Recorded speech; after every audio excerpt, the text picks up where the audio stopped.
തൃക്കോവിൽവട്ടം ഗ്രാമപഞ്ചായത്തിന്റെ ആഭിമുഖ്യത്തിൽ സംഘടിപ്പിച്ച രാജ്യാന്തര യോഗ ദിനാചരണം പേരേം അംഗൻവാടിയിൽ ഗ്രാമപഞ്ചായത്ത് പ്രസിഡന്റ് സിന്തം ജിയസ് ഉദ്ഘാടനം ചെയ്തു നിർവഹിച്ചു. വൈസ് പ്രസിഡന്റ് ശിവകുമാർ യോഗത്തിൽ അധ്യക്ഷത വഹിച്ച ചടങ്ങിൽ വാർഡ് മെമ്പർ വസന്ത ബാലചന്ദ്രൻ സ്വാഗതവും ആരോഗ്യ standing committee chairman Satheesh Kumar award വിതരണോദ്ഘാടനം നിർവഹിച്ചു. യോഗത്തിൽ പാലിയേറ്റീവ് സിസ്റ്റർ ഖുറൈഷി സിന്ധു കവിത എന്നിവർ ആശംസകൾ അർപ്പിച്ച് സംസാരിച്ചു. ടീച്ചർ ലതിക നന്ദി രേഖപ്പെടുത്തി. Ayush health and wellness yoga trainer Princy പ്രേമിന്റെ ബോധവൽക്കരണ ക്ലാസും യോഗ ദിനാചരണത്തിൽ സംഘടിപ്പിച്ചു.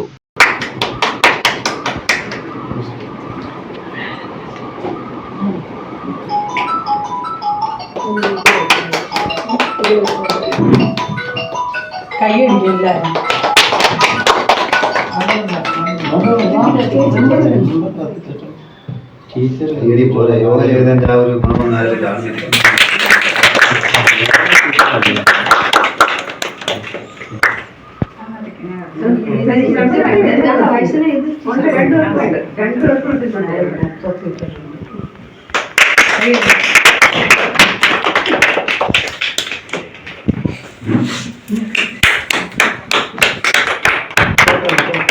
ന്യൂസ് കേരളം 24.